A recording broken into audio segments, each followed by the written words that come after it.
Alhamdulillahi Rabbil Alamin. Wassalatu wassalamu ala ashrafil mursalin. Sayyidina wa habibina wa syafi'ina wa maulana Muhammadin wa ala alihi wa sahbihi ajma'in. Subhanaka la ilma lana illa ma 'allamtana innaka antal alimul hakim. La haula wa la quwwata illa billahil aliyil azim.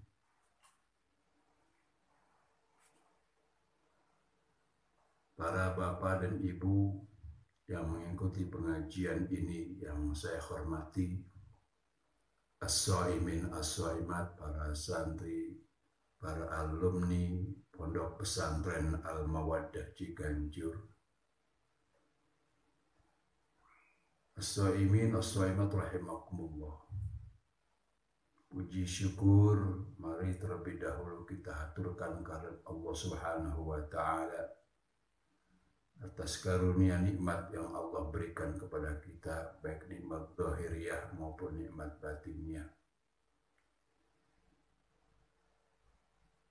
Salawat dan salam semoga Allah sampaikan kepada baginda alam Nabi besar Muhammad sallallahu alaihi wasallam, kepada keluarga dan sahabatnya serta pengikutnya yang setia dan taat kepada ajaran agamanya hingga yaumil qiyamah. Mari terlebih dahulu kita tawasul awali pengajian ini. Mudah-mudahan kita bertawasul kepada Nabi Muhammad SAW. Mudah-mudahan pengajian ini membawa barokah dan manfaat buat kita semua. Ya Rabbi bil Mustafa balligh maqasidana waghfir lana ma madha ya wasi'al karami. Ya Rabbi bil Mustafa زدنا واغفر لنا ما مضى يا واسع محمد سيد الكونين والثقلين والفريقين من عرب ومن عجم. يا ربي بالمصطفى زدنا واغفر لنا ما مضى يا واسع والحبيب الذي ترجى شفاعته لكل حول من الأهوال مقتحم. يا ربي بالمصطفى بلغ مقاصدنا واغفر لنا ما مضى يا واسع الكرم. محمد ذكره روح لأنفسنا محمد شكره فرض على الأمم. يا ربي بالمصطفى بلغ مقاصدنا واغفر لنا ما مضى يا واسع. اللهم صل وسلم وبارك عليه وعلى آله. Pemirsa, Bapak Ibu as-shaimin as-shaimat rahimakumullah, para hamba Allah yang mulia. Kajian yang lalu kita telah membicarakan satu riwayat yang pernah dicontohkan oleh baginda Rasulullah Sallallahu Alaihi Wasallam mengenai amalan istighfar, bahwa Rasulullah Sallallahu Alaihi Wasallam itu, hadis riwayat Sauban, bahwa Rasulullah Sallallahu Alaihi Wasallam itu setiap habis salat selalu membaca istighfar. Kana sallallahu alaihi wasallam istighfarullah thalathan. Kana sallallahu alaihi wasallam idan sarafa min salatihi istighfarullah thalathan. Rasulullah sallallahu alaihi wasallam memberikan contoh kepada kita bahwa setiap selesai melaksanakan sholat beliau istighfar, memohon ampun kepada Allah Subhanahu wa Ta'ala sebanyak 3 kali. Rasulullah yang sudah mendapatkan jaminan ampunan, mendapatkan surga, dan surga diciptakan karena ada Nabi Muhammad, tapi Nabi masih memberikan contoh kepada kita untuk beristighfar, memohon ampun kepada Allah. Bahkan kemarin saya jelaskan buat kita semua untuk bisa dipahami ya, bahwa istighfar itu bisa mengangkat derajat. Derajat siapa? Baik derajat sendiri bagi pembaca dan mengangkat derajat orang lain yang kita istighfarkan. Bahkan termasuk ayah ibu kita. Kepada saya sampaikan itu bahwa ada orang diangkat derajatnya oleh Allah masuk surga, dia bingung. Ya. Di tengah kebingungannya dia bertanya, dari mana saya bisa masuk surga ini? Ya, dari mana saya bisa masuk surga? Dijawab, bistighfari waladika laka. Engkau bisa masuk surga dengan sebab istighfar anak. Ini mudah-mudahan bisa diamalkan oleh kita. Ya, diamalkan oleh kita istighfarkan diri kita istighfarkan ayah ibu kita istighfarkan orang-orang yang mempunyai hubungan hak dengan kita, guru kita, kakak kita, adik kita, sanak famili kita, kerabat kita, dan orang-orang beriman pada Allah. Baik yang masih ada di dunia maupun yang sudah pulang ke rahmatullah. Sebab istighfar itu diantaranya mampu mengangkat derajat seseorang ataupun derajat orang yang diistighfarkan. Berikut kami sampaikan apa yang juga selalu dijadikan contoh untuk kita dari baginda Rasul Shallallahu Alaihi Wasallam. Satu hadis yang diriwayatkan oleh Abu Hurairah. Ini barangkali kajiannya biasa, barangkali sering kita temui, tetapi fadzakir fa inna dzikra tanfa'ul mu'minin.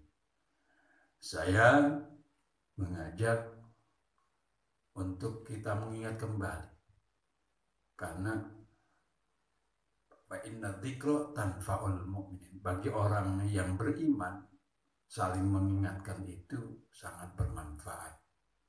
Karena al-iman yazidu wa yanqus. Terkadang iman itu naik seperti imannya para malaikat, terkadang pun imannya menurun. Apa yang diajarkan oleh baginda Rasul SAW kepada kita, lanjutan dari apa yang kami bahas kemarin, yaitu tentang pembacaan tasbih 33 kali, pembacaan tahmid sebanyak 33 kali, pembacaan takbir 33 kali, yang nanti kita sempurnakan dengan kalimat la ilaha illallah wahdahu la syarikalah lahul mulku walul hamdu wa huwa ala kulli syai'in qadir. Ini jangan ditinggal. Ya. Amalan yang Rasulullah Shallallahu Alaihi Wasallam sampaikan kepada kita jangan pernah ditinggal. Sesibuk apapun kalau kita habis sholat, ya, nggak mampu duduk kita berdiri, nggak berdiri sambil berjalan, jangan ditinggal baca tasbih ini, karena dia luar biasa. Ya. Dengan rahmat dan kasih sayang Allah Subhanahu Wa Taala kepada umat Nabi Muhammad, Allah kasih jalan banyak buat kita. Allah kasih banyak pintu ampunan buat kita. Bagaimana cara menggapai ampunan Allah Subhanahu wa Ta'ala? Padahal dosa kita banyak, padahal kesalahan kita banyak, padahal kita sering maksiat kepada Allah, padahal sering kita maksiat kepada Allah dengan kita berbuat kesalahan kepada orang lain. Termasuk banyaknya kita berbuat kesalahan kepada ayah dan ibu kita. Tapi Allah kasih jalan kepada kita supaya mendapatkan ampunan Allah. Itulah bentuk rahmat dan kasih sayang Allah kepada kita umatnya. Kalau habis sembahyang itu jangan Allahumma lantas jalan. Assalamualaikum warahmatullahi wabarakatuh. Malah tasnya langsung kabur. Sayang. Kesempatan ini diajarkan oleh Rasulullah. Pergunakan dengan baik. Pergunakan dengan baik untuk membaca istighfar, membaca tasbih, membaca tahmid, membaca takbir. Karena ini bagian dari contoh yang diajarkan oleh Rasulullah kepada kita untuk mencapai dan menggapai ampunan Allah Subhanahu wa Ta'ala. Pemirsa, ibu, bapak, para santri dan santriwan yang berbahagia, Rasulullah bersabda dari Abu Hurairah radhiyallahu ta'ala, man sabbahallaha fi duburi kulli salatin thalathan wa thalathina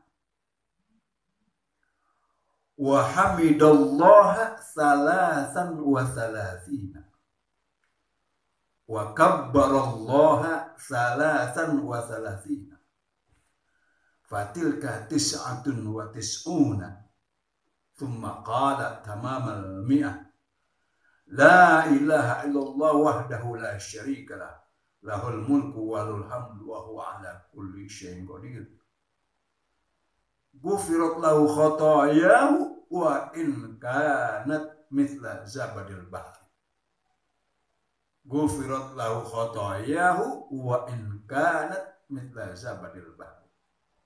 Rawahu Muslim. Rasulullah Shallallahu Alaihi Wasallam bersabda, man sabbahallaha fi duburi kulli sholatin. Siapa orang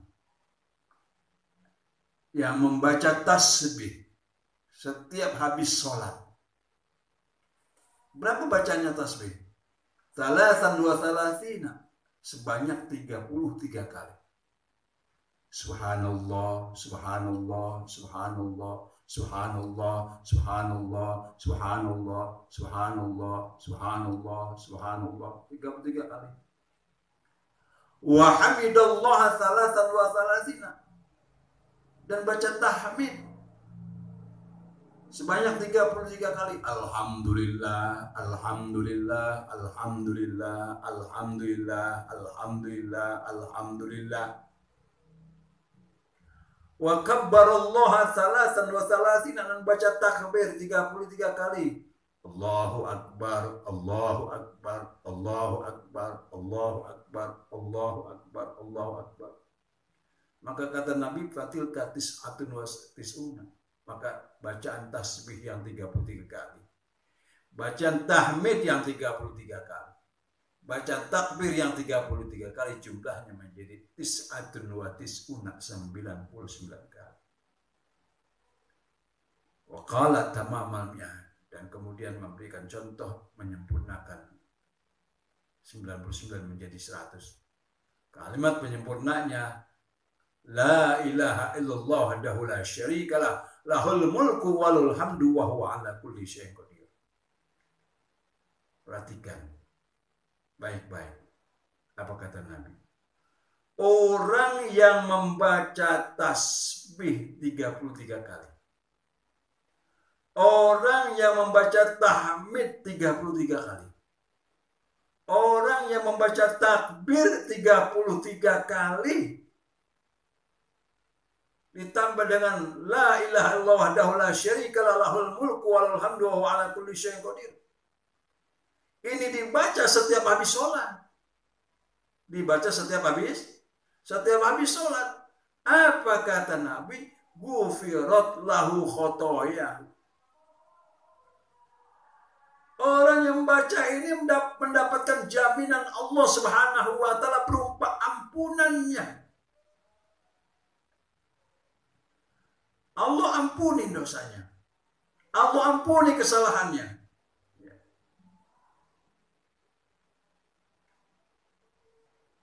Wa in kanat mithla zabadil bahri. Sekalipun dosanya seperti buih di tengah lautan. Bayangkan, dosa kita banyak seperti buih di tengah lautan. Bukan di bak, bukan buih di tengah ember, bukan di gelas, tapi buih di tengah lautan. Dosa kita seperti itu banyaknya. Buih di tengah lautan, begitu banyaknya dosa kita kepada Allah, banyaknya dosa kita kepada manusia. Tapi kita baca itu setiap habis sembahyang. Ghufirat lahu khotoya. Kita baca tasbih, tahmid, takbir. Subhanallah, subhanallah, subhanallah. Maha kasih sayang Allah. Begitu sayang dan cintanya kepada kita umat Nabi Muhammad. Allah ampuni itu dosa kita. Padahal dosa kita begitu banyaknya di hadapan Allah Subhanahu wa taala. Sempetin habis sembahyang zuhur, sempetin baca tasbih, takbir, tahmid. Habis sembahyang asar, sempetin. Habis sembahyang maghrib, sempetin. Habis sembahyang isya, luangkan waktu baca itu. Apalagi habis sembahyang subuh, luangkan waktu untuk baca tasbih, takbir, tahmid, dan takbir. Karena itu bagian dari pintu Allah ampuni segala dosa kita. Bayangkan oleh kita. Tapi bacanya ya dibaca dengan sungguh-sungguh. Dibacanya dengan sungguh-sungguh. Kadang-kadang kita dapetin di tengah-tengah masyarakat, tapi mereka meyakin. Bacanya begitu tapi yakin. Ilana rabbana anta maulana subhanallah banlos banlos banlos banlos banlos banlos banlos. Pelan-pelan bacanya subhanallah subhanallah subhanallah subhanallah. Ilana rabbana anta maulana subhanallah subhanallah subhanallah subhanallah subhanallah subhanallah subhanallah. Ini enggak kadang-kadang buru-buru. Subhanallah daiman apa dan alhamdulillah dulillah dulillah dulillah dulillah dulillah dulillah. Tapi kalau karena mereka yakin, orang tua kita kan dulu yakin, baca bismillah aja sembuh kita didoain. Orang tua kita kadang-kadang keyakinannya kurang. Bismillah kita baca tapi nggak yakin. Baca ini oleh kita yang diajarkan oleh Rasulullah Shallallahu Alaihi Wasallam kepada kita, mengajarkan betapa hebatnya keutamaan membaca tasbih, keutamaan membaca tahmid, keutamaan membaca. Karena ini ada satu riwayat, Bapak Ibu sekalian, as-shaimin as-shaimat rahimakumullah. Ada satu riwayat yang menceritakan tentang kecemburuan orang miskin terhadap orang kaya. Dari segi apa? Dari segi perbuatan baik untuk menggapai pahala dan keutamaan. Kalau orang kaya dengan kekayaannya dia bisa berbuat baik untuk mendapatkan dan menggapai pahala dan keutamaan. Kalau orang kaya apa saja dia bisa lakukan, apalagi untuk bisa berbuat baik. Kayak di Ramadan ini nih. Di Ramadan sekarang ini, betapa banyaknya orang yang sedang menjerit, menangis akibat COVID, akibat Corona, ekonomi begitu mengganggu dalam keluarga mereka. Nah, justru sekarang ini di bulan Ramadan ini, orang-orang kaya diuji oleh Allah. Sedang diuji dan diperlihatkan oleh Allah. Mau enggak mengeluarkan sebagian harta mereka, berbuat baik, menghilangkan rasa kesedihan di antara saudara-saudaranya yang miskin, mengeluarkan zakat, mengeluarkan infak, mengeluarkan sedekah, membantu mereka-mereka yang membutuhkan. Kadang-kadang mereka punya juga mereka panik karena nggak tahu kapan corona berakhir. Takutnya kalau disumbangin duitnya habis, dia sendiri akhirnya jatuh miskin. Duitnya ditahan. Mau bantu masjid takut, bangun pesantren takut apa? Takut coronanya lama, covidnya lama, akhirnya apa? Duitnya ditahan, nggak berani sodako.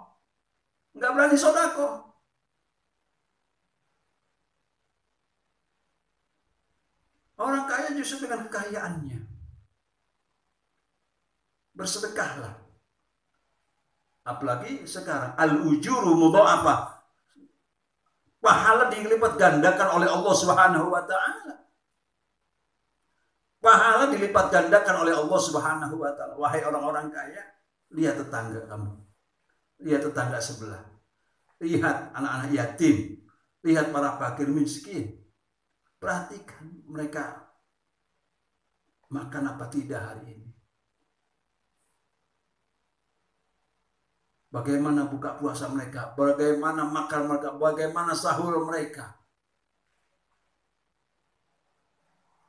Ustadz sekarang, ustadz juga manusia biasa. Tolong dibantu. Guru-guru leka, guru-guru ngaji di kampung-kampung, guru-guru ngaji, guru-guru leka, guru-guru Al-Quran. Mereka pun kena imbasnya. Mereka pun kena efek dari COVID ini. Tidak ngajar, tidak ada tugas untuk mengimamkan, menjadi imam sholat tarawih, tidak menjadi tugas untuk membaca, untuk menjadi penceramah. Hanya di rumah, berkutat dengan keluarga. Sementara ekonomi harus berjalan, kehidupan harus berjalan. Anak, bukan persoalan ustadznya. Ustadz mungkin tenang. Ustadznya mungkin tenang. Semua rezeki dari Allah. Tapi anaknya nangis, minta jajan. Anak yang satu nangis, minta bakso. Anak yang satu pengen jajan. Ustadz juga manusia yang perlu perhatian dari kita. Apalagi kita murid-muridnya. Kita pernah punya guru yang guru dulu ngajarkan kita alif-alifan. Ya, alif benaran, alif yang benar. Guru-guru kita yang dulu mengajarkan kita juz amma, mengajarkan kita qiraat, mengajarkan kita iqra. Jangan lupakan mereka, guru kampung kita yang mengajarkan kita pertama kali mengajarkan kita sembahyang, mengajarkan kita ngaji. Jangan lupa guru-guru pesantren kita yang mengajarkan ilmunya kepada kita. Perhatikan, jika alumni, para santri, murid-murid yang punya guru yang sudah berhasil, datanglah kepada guru. Datanglah kepada guru. Diperhatikan juga guru-guru ngaji di kampung-kampung, wahai orang-orang kaya. Ya, berikan hadiah kepada mereka. Nah, ini sedekah dari harta. Pernah di orang miskin terdahulu pernah cemburu kalau orang kaya bisa berbuat baik untuk mendapatkan pahala dengan kekayaannya. Bagaimana kami dengan yang orang miskin? Nah, diajarkan untuk membaca tasbih, tahmid, takbir. Kenapa? Dengan takbir, dengan tahmid, dengan tasbih yang kita baca, semakin kita akan mendapatkan ketenangan dan selalu mengingat Allah Subhanahu wa taala. Ala bidzikrillahi tatmainnul qulub. Orang yang banyak berzikir itu akan selalu ya tenang hatinya. Kenapa? Tidak ada hatinya kecuali terpaut dengan Allah Subhanahu wa taala. Maka oleh karena itu para sami'in dan sami'at as-shaimin as-shaimat, para Bapak Ibu yang mengikuti pengajian ini, alumni yang mengikuti pengajian ini, mari sama-sama di bulan akhir-akhir Ramadan ini kita syadda mi'zarah. Semakin kuat ibadah kita, semakin bagus tarawih kita, semakin bagus mujahadah kita, semakin bagus bacaan Al-Quran kita, semakin bagus sodakoh kita menjelang di akhir-akhir bulan puasa. Semoga puasa kita bermartabat, puasa kita punya makna di hadapan Allah, tarawih kita, witir kita, sodakoh kita mempunyai mana di hadapan Allah Subhanahu wa taala, sehingga kita mendapatkan gelar orang yang bertakwa kepada Allah Subhanahu wa taala, la'allakum tattaqun, menjadi orang-orang yang bertakwa di hadapan Allah Subhanahu wa taala. Demikian pengajian sore ini. Mudah-mudahan pesan saya, kita tidak setiap selesai kita ngaji, sesudah kita sholat, selesai kita ngaji, sesudah kita sholat 5 waktu, kita tidak pernah meninggalkan baca tasbih 3 kali, baca tahmid 3 kali, baca takbir 33 kali, semua menjadi 99, dan ditambah la ilaha illallah la syarikalah, lahul mulku walul hamdu wa ala kulli syai'in qadir. Insyaallah Allah ampuni segala dosa dan kesalahan kita. As-shaimat, mohon maaf lahir dan batin. Para kiai, para asatid, para tokoh agama, para santri, bila saya ngaji ini banyak kekurangan dan kealfaan, mohon maaf lahir dan batin. Assalamualaikum warahmatullahi wabarakatuh.